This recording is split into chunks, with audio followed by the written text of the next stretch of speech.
Good afternoon, everyone, and welcome to Live at 4. It's Friday. Amanda Quintana is in. Yes, Bruno is here.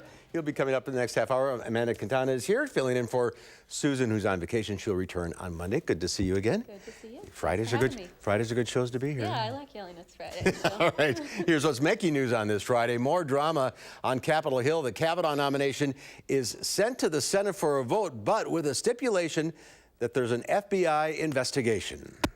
And police have arrested 3 people in connection with a shooting near La Follette High School earlier this week. And there's been a security breach that's exposed 50 million Facebook users. We'll tell you what you need to do now. Let's take a look outside. A little autumny out there. It's chilly this morning. The description we got of this video is grass, geese, and golf, but I don't think that's it. No, it's just I don't think so. leaves turning. Just leaves. Just leaves. But they look pretty. Forget all the 3 G's.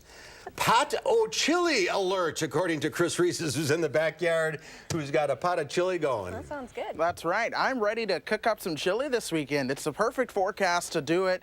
And I don't know about you guys, but being from Kentucky and Texas, this is that perfect time to go ahead. But let's show you why we've been so cool today. For one, we did have a cold front come through yesterday. The other thing has been that low cloud cover and mid-level cloud cover that's just stuck around pretty much all day long. It's not really allowed for much sunshine. So 51 degrees is as warm as we've been able to get. We've also got a cool wind blowing in out of the west and northwest at 10 miles per hour. That's going to continue for the next several hours before that relaxes overnight. But already we have temperatures, get this, 15 degrees cooler than they were at this time yesterday. And like I mentioned, with the cloud cover sticking around, we are going to stay on the cool side going through the rest of the evening. Eventually that slides to the south and begins to break up a little bit. That's when we'll see some of those cooler temperatures coming in. We're not concerned about any rain for us, however. That should all be sliding to the south and east as well, keeping things very calm for us going through the next several hours. But again, winds coming out of the west and northwest at about 10 miles per hour right now. That begins to relax overnight, and that's where we could see some frost. So we do have a frost advisory going through tomorrow morning with freeze warnings just to our north, including parts of Juneau and Adams County. So we do have an alert day going through Saturday morning. That's because frost is likely, along with a light freeze being possible to the north. Let's go ahead and show you traffic as your evening rush hour does get started. Here's a live look at the Beltline and Stoughton Road, which is moving pretty smoothly as of now across Dane County. We do have more backup starting to show up kind of in the Madison area. Of course, per usual around this time of the year, we'll see more of those going up as we go through the rest of the afternoon and evening. Downtown, that's already getting started. And as we go through the rest of the afternoon, do expect more of those. But in the meantime, there are no major issues or delays on the Beltline when it comes to your drive times. All right. Thank you so much, Chris. My pleasure. We'll see you in a few minutes. First at 4, the Senate Judiciary Committee says it will ask President Donald Trump to open a supplemental background investigation of Supreme Court nominee Brett Kavanaugh. This comes after the committee sent the nomination to the full Senate floor. Angelica Alvarez has more from Capitol Hill.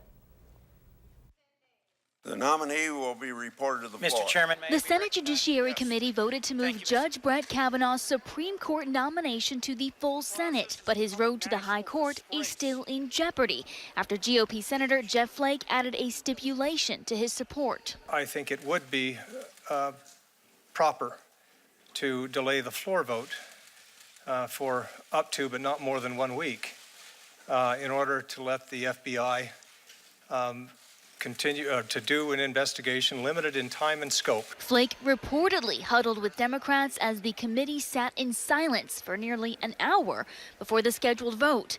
Flake's decision and vote afterwards caused confusion among Republicans and Democrats on the committee. This was kind of a surprise to all of us. I think I know what happened. President Trump was asked about Flake's request for a delay. Well, I'm going to let the Senate handle that. They'll make their decisions, and they've been doing a good job. And he gave his thoughts on yesterday's testimony from Kavanaugh and his accuser, Dr. Christine Blasey Ford. I thought her testimony was very compelling, and she looks like a very fine woman to me.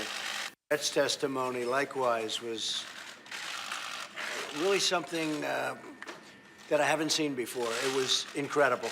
The president told reporters he does not have a replacement in mind if Kavanaugh does not get confirmed. Angelica Alvarez for WISC News 3. And this just in, a tweet from the press secretary says Trump will order that new FBI probe of Kavanaugh, says it must be limited in scope and last no longer than a week. And while the political drama inside the hearing room made for riveting viewing, personal drama was captured earlier in the morning. Protesters cornered Senator Flake in an elevator in an uncomfortable 3 to 4 minutes. Several claimed that they were sexual assault survivors and wanted to know if he still supported Kavanaugh. And you're telling all women that they don't matter, that they should just stay quiet, because if they tell you what happened to them, you're going to ignore them. That's what happened to me, and that's what you're telling all women in America, that they don't matter. They should just keep it to themselves, because if they have told the truth, you're just gonna help that man to power anyway. That's what you're telling all of these women. That's what you're telling me right now. Look at me when I'm talking to you. You're telling me that my assault doesn't matter. That what happened to me. Flake mostly kept quiet and referred protesters back to his written statement. Wisconsin sitting senators are split tonight on what to do next about Kavanaugh. Political reporter Jessica Arp tells us what they intend to do and what they're saying about a delay in voting. Jess. Well, you could have predicted that Senators Tammy Baldwin and Ron Johnson would come down on different sides of this, and they are split on what to do. Johnson telling a conservative radio host late this afternoon that a delay in the vote for Kavanaugh was a, quote, stall tactic. Baldwin today reacting to the ongoing Kavanaugh news as she was announcing a student effort backing her campaign on the UW-Madison campus. Baldwin says she had concerns about Kavanaugh and his positions from the start, but wanted to see more investigation done. Johnson adamantly disagrees, but said on a Milwaukee radio program if a delay can get swing Republican votes, it would be worth it. And the refusal of the majority party on the Judiciary Committee to do that and to wait for the vote until that's been done is you know, it's wrong. We weren't going to get the guy on the court the first day of October anyway, so a few more day delay. I've got the confidence in Judge Kavanaugh. Nothing's going to turn up that's going to stick, and he will be confirmed.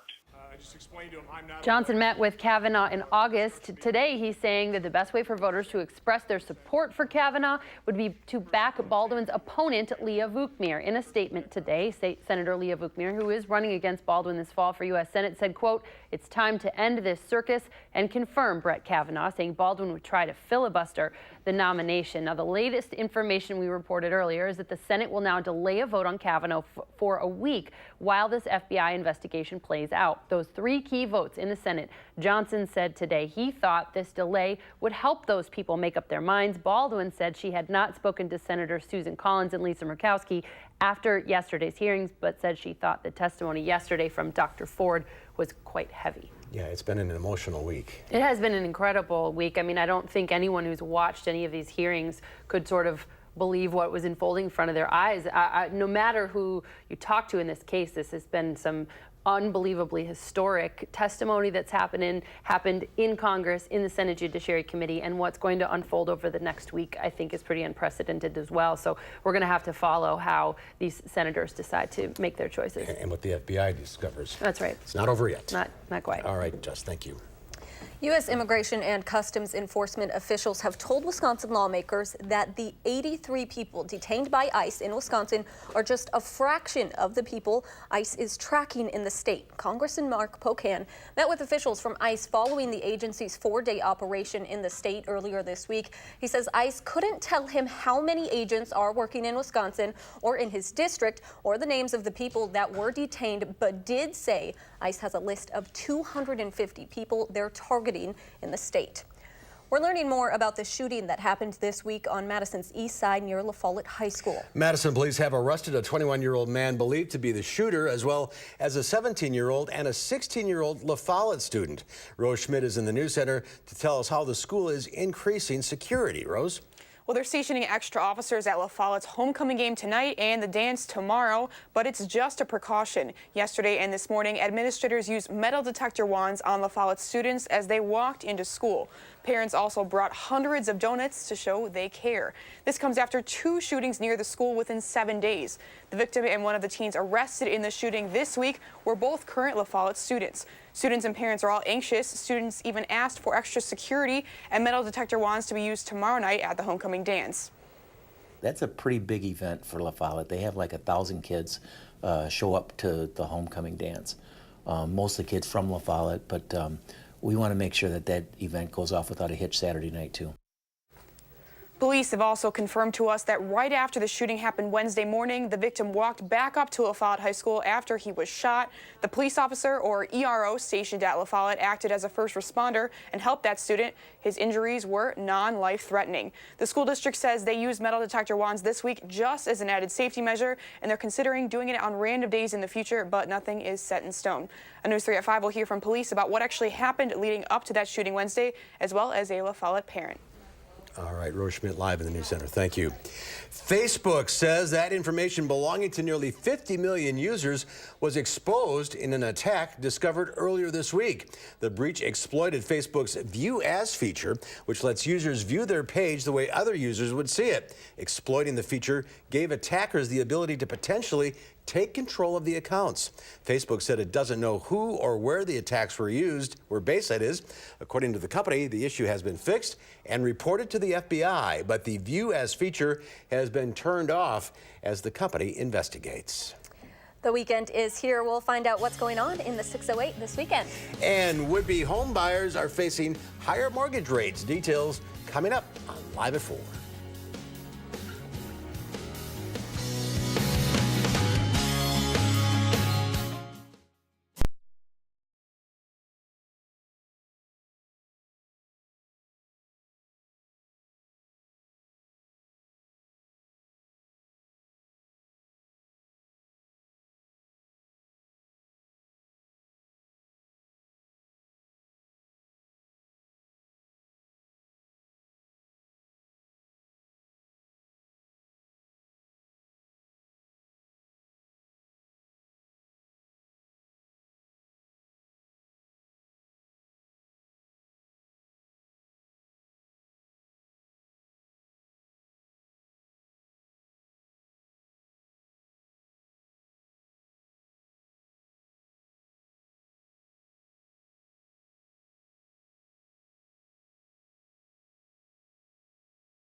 Well, President Trump has signed a massive spending bill today, avoiding a government shutdown. The White House says Trump signed the bill privately in the Oval Office with a few lawmakers. The president had been giving mixed signals on signing it because of the lack of money for a border wall. It includes a continuing resolution to provide money for the remaining unfunded parts of the government until December 7th. U.S. mortgage rates are hitting the highest levels in more than 7 years. The average 30-year fixed rate climbed to 4.72% this week. A year ago, it was 3.83%. The 15-year fixed rate average jumped to 4.16%, which compares to 3.13% just a year ago. Analysts say a robust economy and the Federal Reserve's push to raise interest rates are some of the reasons for the increases.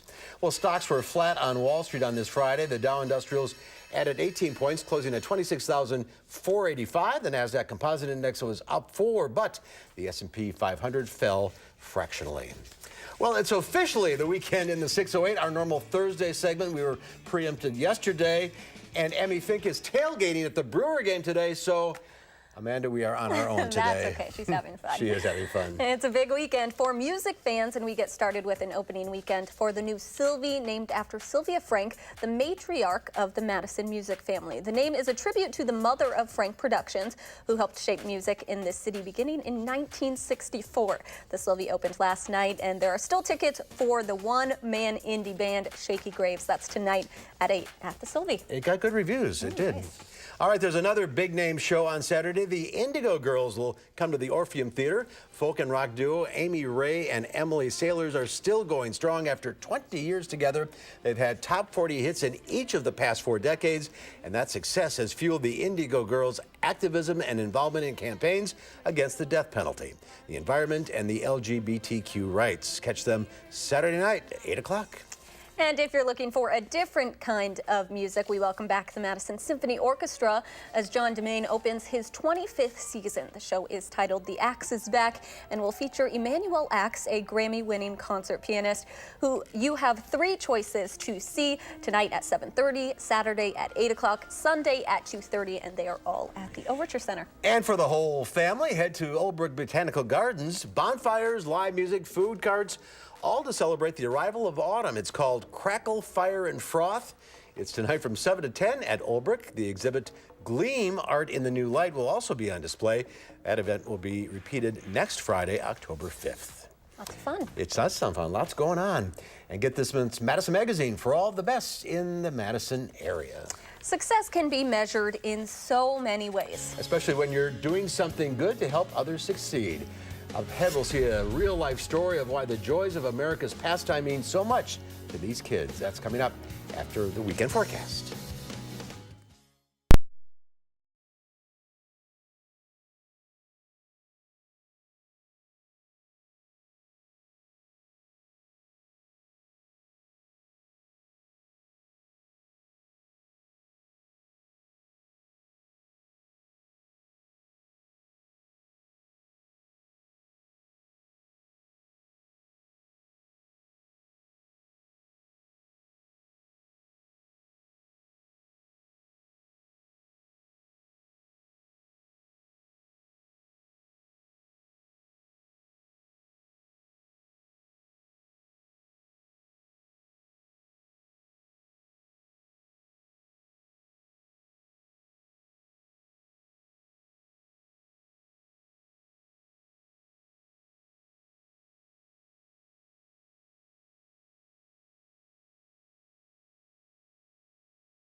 We'll take a look at this. The Cologne Cathedral in Germany was illuminated to mark 100 years since the end of World War I and to send a message of peace and tolerance into the world. Altogether, 20 projectors threw moving images and letters on the south facade of the cathedral and transformed it into a beacon of peace. The illumination was accompanied by music from Johann Sebastian Bach. That is spectacular. That is so beautiful. I love it. It really is. As if the place wasn't beautiful enough. Yeah. Even more so. There we go. It is Friday, September 28th, and it is Ask a Stupid Question Day. Why? It's also National Good Neighbor Day, and it's been one long, hard week. Yeah, it has been. So we all made it to Friday. Right on cue, it's National Drink Beer Day. Whether you prefer an ale, a lager, an IPA, there are more beer flavors and selections than ever. So raise a glass after work today and enjoy. You know, I think I'm going to have myself a nice little milkshake, but whatever. I've been looking forward to getting off Every work day is for that one. milkshake day. I know. See, just in time for the cold air, I'm going to have myself a nice little cold drink later on today. I thought you were making chili. I am going to make chili. That's coming tomorrow. I'm excited for it. But hey, we do have a frost advisory in effect, your full forecast coming up when we come back.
Congratulations, you've made it to Friday, but just in time, some of that cooler air is moving into town for the weekend as well. We do have frost advisories for Madison and pretty much all of the southern tier of the state of Wisconsin. You work your way up to the north, that is where we have some of those freeze warnings for our friends. Let's go ahead and zoom things out and just show you the entire upper Midwest as a whole. It's not just these couple counties with the freeze warnings, but pretty much all of northern Wisconsin and back through central and northern Minnesota. We'll see temperatures that are at freezing or below tonight. In fact, some upper 20s could be noted in some spots. But with the frost being expected, here's some of those frost facts. Normally, we get our average first frost frost right around October 11th. Now, the earliest was September 12th, so we're just in between. It's a little early by about a week and a half in terms of seeing some frost around here. A week and a half to 2 weeks. But temperatures have been kept on the cool side today. That has a lot to do with the cloud cover that has stuck around and been pretty pesky in terms of trying to get rid of it.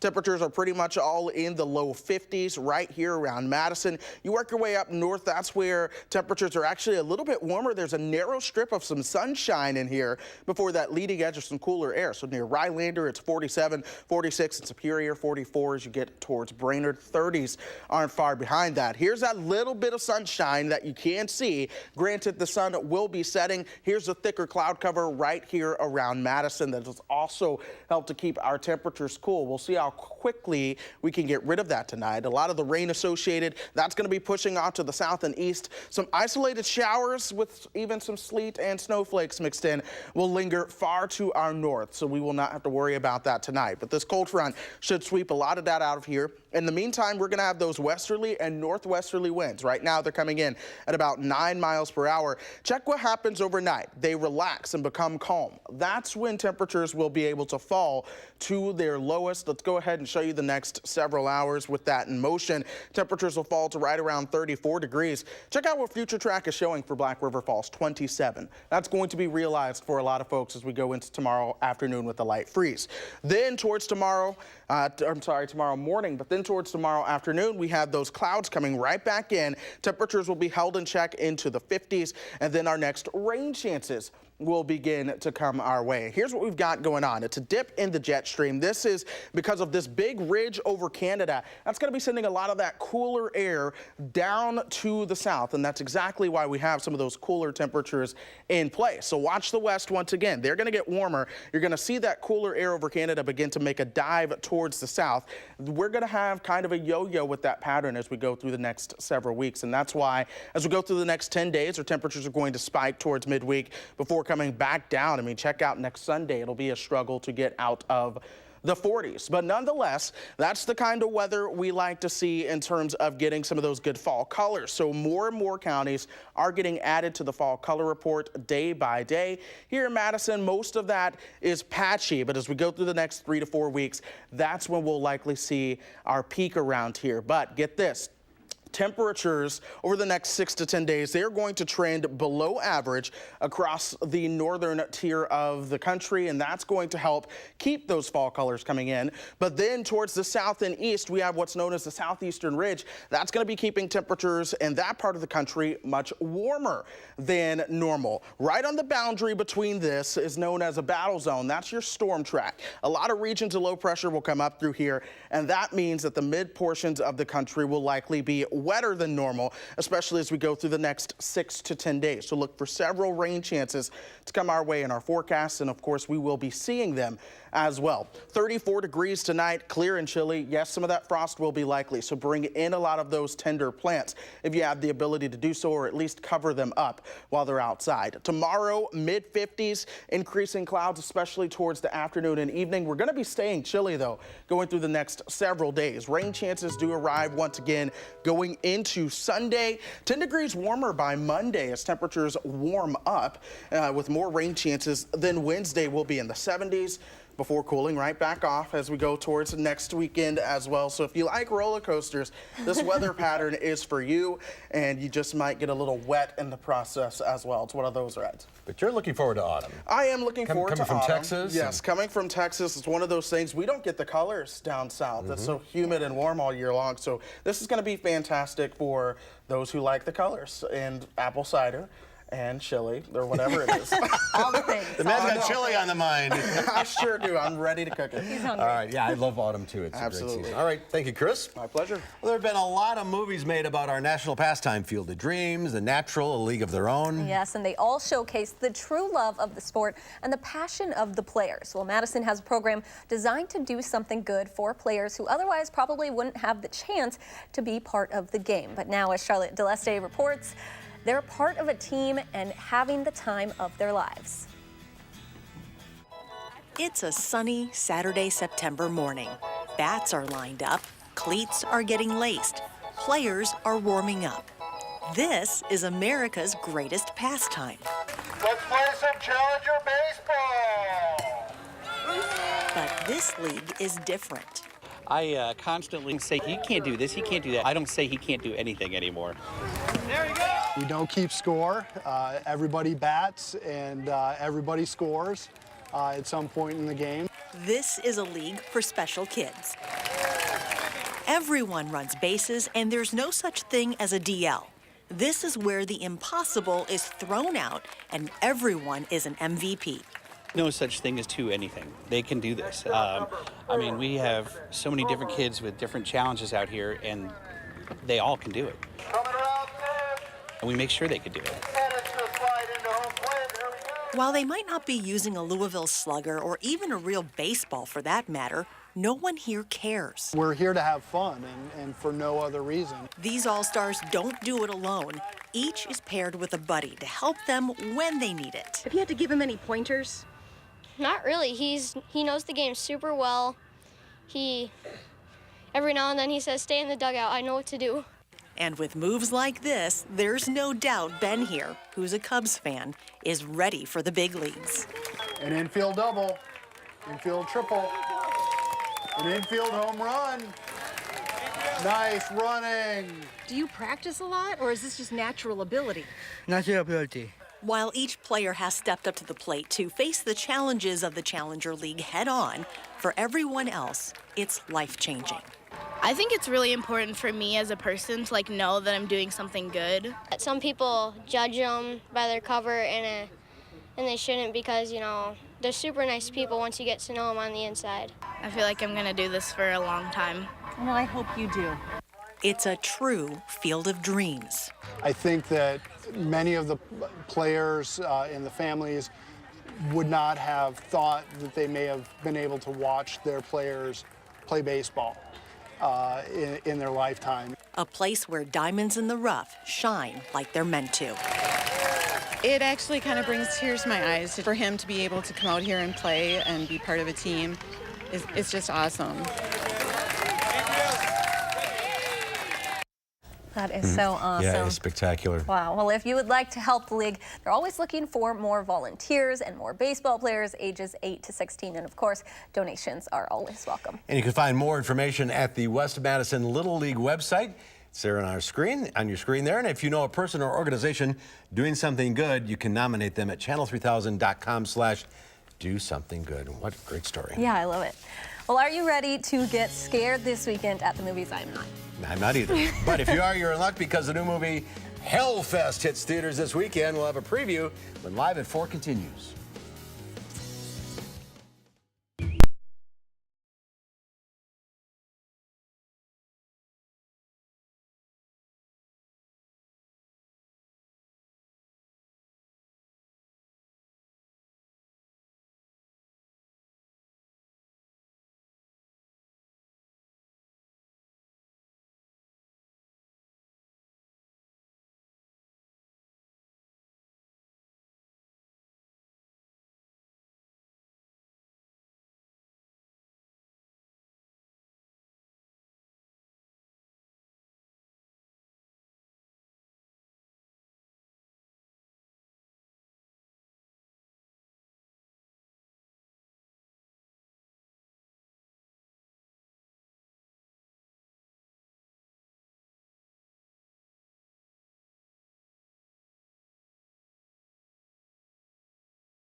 a live look at Lake Mendota. One lone boat out on this chilly.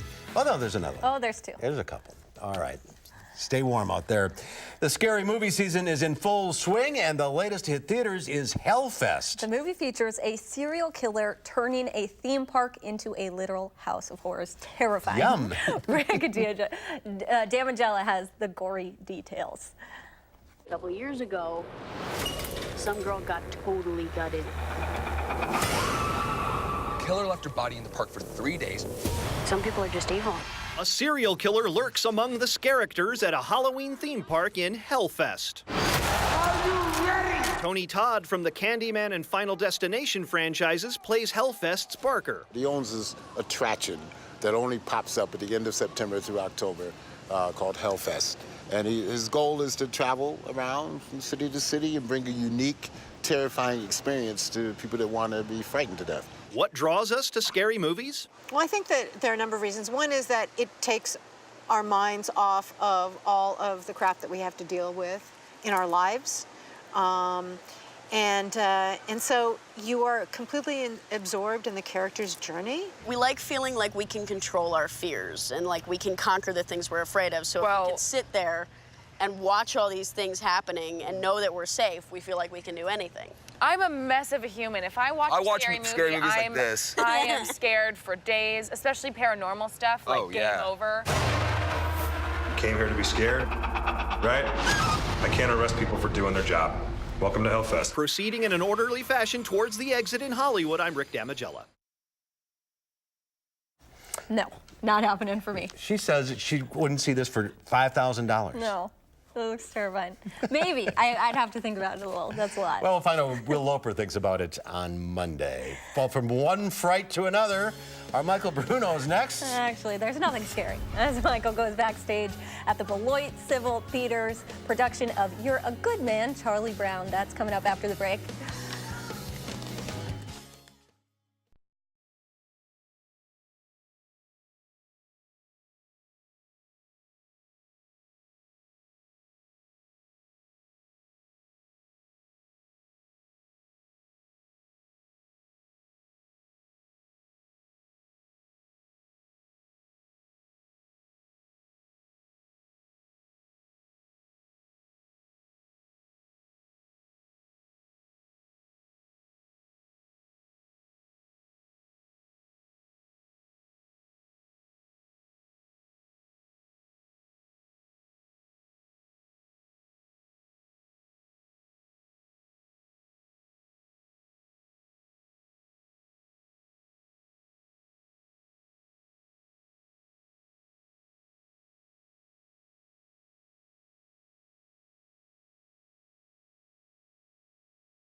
Good afternoon. Let's go ahead and show you guys the latest in the traffic. Here's a live look at the Beltline and Seminole Highway. You do see more and more of those brake lights beginning to show up as the evening rush hour truly gets started. And that's about where we see some of the worst traffic in town right now. Essentially eastbound on the Beltline coming from right around Whitney Way over all the way towards Fish Hatchery and Park Street. That's where it's moving upwards of 14 miles per hour. That's right at Fish Hatchery, towards 42 miles per hour as you get closer towards Fish Hatchery there on the other side. Downtown, we did have a lot of those backups earlier. Those have gotten a little bit better for us, so that's good news. But there are still some slowdowns and brake lights continuing to show up. But once you get towards the interstates, things do improve in terms of traffic as most folks are beginning to head home for that afternoon and evening commute. The Beltline, for the most part, these areas going eastbound from John Nolan towards the interstate or westbound from John Nolan towards Verona Road, they're moving at pretty much average speeds, but things are a little bit slow as you head eastbound from University towards I-39-90 there. And then on the Beltline eastbound from Verona Road to John Nolan, that's going to be a little bit slow as well. Guys? Well, it's Friday afternoon. That'll happen. Thanks, Chris. Beautician Callie Terrell loves making women look and feel good. She has all her life. At the age of 99, she's still doing hair. It started when she washed and set her sister's hair. Now she only works to keep busy and to satisfy a few longtime customers like her daughter Ines. She's outlived almost all of her customers. She turns 100 on November 26th, and she plans to keep renting a space at a Memphis salon. Work, she says, is part of her secret to longevity. Awesome. Good for her. She looks great for 99. Yeah. Well, Charlie Brown, Snoopy, and the rest of the Peanuts gang hit the stage this weekend, courtesy of the Beloit Civic Theater. The musical You're a Good Man, Charlie Brown opened off Broadway in 1967 and has since become a popular choice for amateur theater productions because of its small cast and simple staging. Our Michael Bruno checks out this production as he goes backstage. What?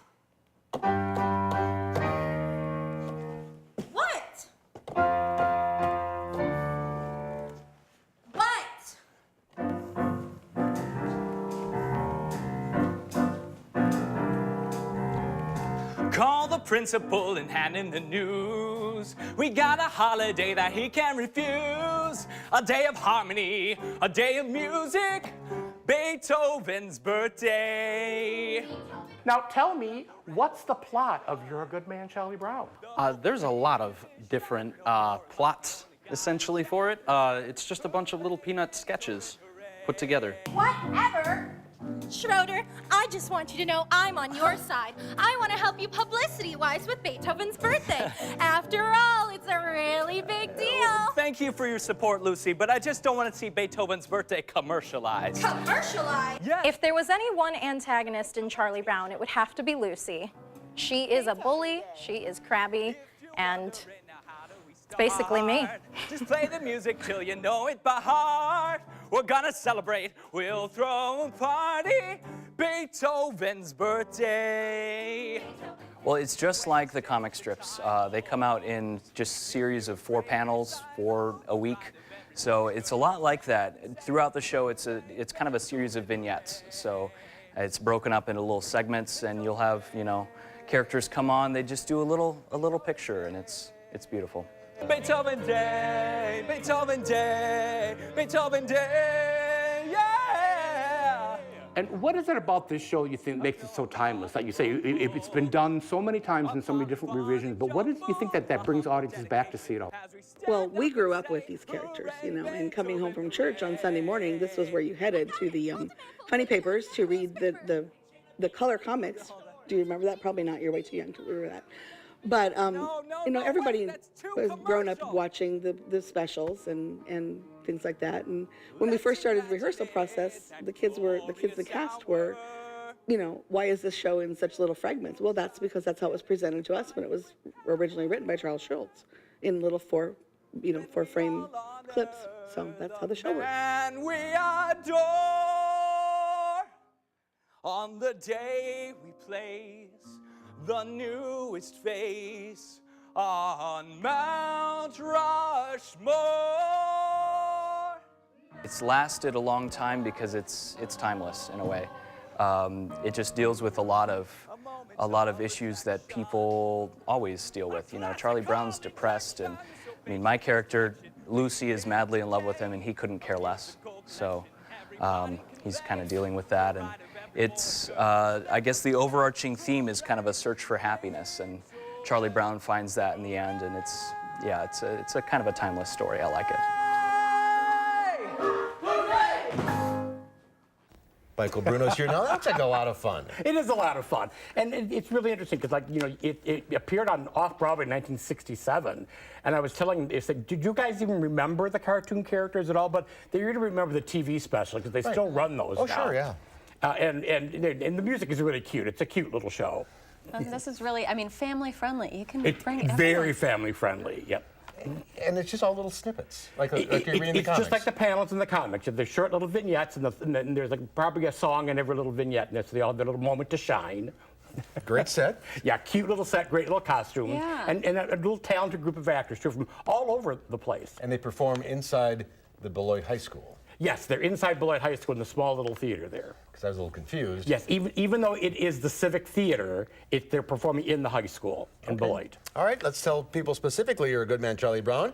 The Beloit Civic Theater inside the Beloit High School this weekend and next. Yes. A couple of matinees in there as well. You can go to BeloitCivicTheatre.org/tickets for all the show times and ticket availability. And coming up next week. Next week it is Born Yesterday with the Madison Theater Guild at the Bartell Theater. Is it a story about you and me? It is. Born many yesterdays. many yesterdays. Have a good weekend. You too. Stay warm. All right, well, a recap of your weather coming up.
To dig out the sweaters for a few days. It is certainly sweater weather. That starts tonight. We're going to see temperatures falling into the low 30s, and some folks will even see the freezing mark and the upper 20s tonight. So nonetheless, we do have a frost advisory and freeze warnings as you work your way further to the north. Let's go ahead and plan your Saturday, though. We do expect some sunshine to come back into the picture. early on Saturday. That's with the clear skies overnight. And then by the time we get you into the afternoon, clouds will begin to increase once again, and that's going to stabilize those temperatures in the 50s. We should see a high around 56. We need the clear skies during the day and the clouds at night. Yes, that's what keeps you warm, but it's just the opposite. right Yeah. now. All right. Well, have a good weekend. Thank you, Chris. Thanks. Monday here on Live at 4, Charlotte Gillespie introduces us to this month's top-notch teacher. And our film critic Will Loper tells us what he thinks of the new horror movie Hellfest. We'll be right back with Lola's Lowdown.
Welcome back. We've come to the end of another week here on Live at 4, and you know what that means. It's time to check in with Lola and intern Louie to check out the top animal stories of the week in the Lowdown.